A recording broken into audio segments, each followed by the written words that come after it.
हैं कि विपरीत परिस्थितियों में कुछ लोग टूट जाते हैं और कुछ लोग रिकॉर्ड तोड़ते हैं। आप कौन से वाले हैं? खुद टूटने वाले या रिकॉर्ड तोड़ने वाले? यह निर्णय आपको करना होगा। यह डिसीजन केवल आपका होगा। जब परिस्थितियां आपके फेवर में नहीं होती तब आप कैसा डिसीजन लेते हैं? वही डिसीजन आपको तोड़ती है या आपसे रिकॉर्ड तोड़वाती है। तो दोस्त, लाइफ में परिस्थितियां कितने ही विपरीत क्यों ना हो, उन परिस्थितियों से, उन मुश्किलों से ध्यान हटाकर उस वक्त में हमें केवल एक बेहतर डिसीजन लेने के लिए प्रयास करना चाहिए। क्योंकि वो परिस्थितियां, वो मुश्किलें तभी तक रहेंगी, तभी तक आपको परेशान करेंगी जब तक कि आप एक बेहतर डिसीजन ना ले लें। तो आपका पूरा ध्यान परिस्थितियों के बुरे आउटकम के विचार में हताश नहीं होना चाहिए, बल्कि आपको यह प्रयास करना चाहिए कि आप इस मुश्किल परिस्थिति के बावजूद एक बेहतर डिसीजन कैसे लें। यह डिसीजन ही आपकी लाइफ को 360 डिग्री बदल सकता है। और इस दुनिया में जितने भी लोगों ने अपने जीवन को बदला है, अपने जीवन को एक नया आयाम दिया है, उन्होंने केवल एक बेहतर डिसीजन ही लिया है। बात है 2011 के वर्ल्ड कप की। एक बंदा अपने खराब फॉर्म की वजह से, अपने खराब प्रदर्शन की वजह से अपनी ही टीम से बाहर कर दिया जाता है।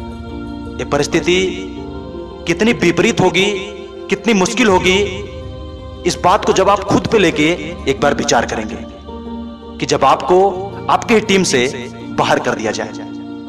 वो बंदा और कोई नहीं था, शायद आप सभी जानते होंगे। वो बंदा आज का हिटमैन रोहित शर्मा था। अगर वो चाहता तो इस परिस्थिति को एक ढाल बना सकता था अपने हारने के लिए, अपने को तोड़ने के लिए, लेकिन उसने ऐसा किया नहीं। वो चाहता तो उस बात को लेके परेशान हो सकता था, रो सकता था, लोगों को दोष दे सकता था, लेकिन उसने ऐसा नहीं किया। पता है क्यों? क्योंकि उसे पता था कि अगर मैं अभी टूट गया, अभी मैं इन परिस्थितियों से हार गया, तो मैं कुछ नहीं कर पाऊंगा, मेरा कुछ भी नहीं हो पाएगा।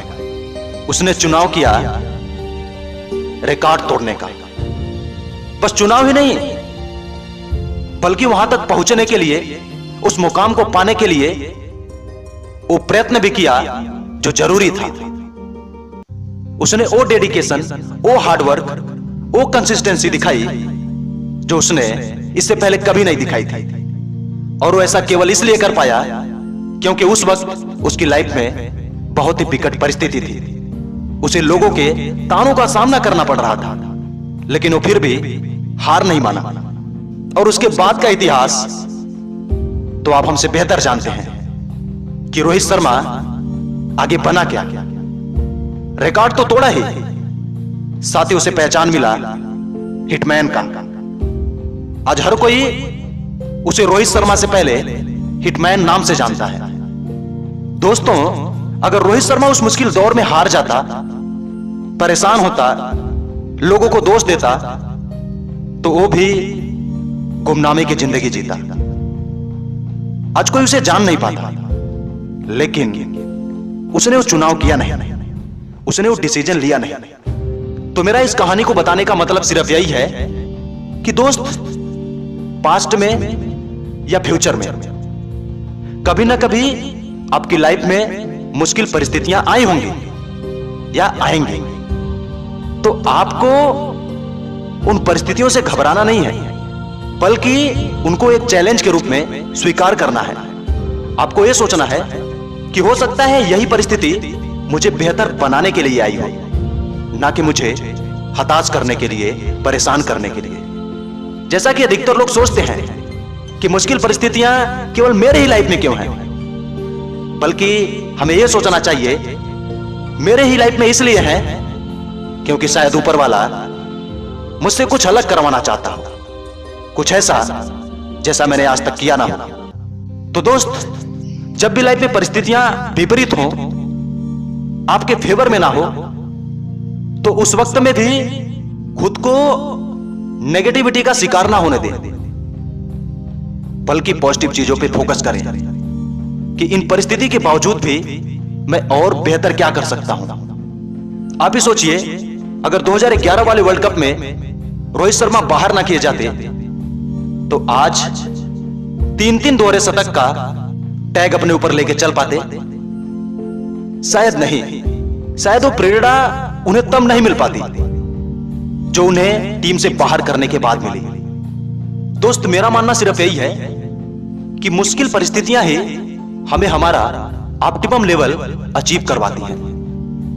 हम मुश्किल परिस्थितियों में वो कर लेते हैं जो शायद हम साधारण परिस्थिति में कभी ना कर पाए।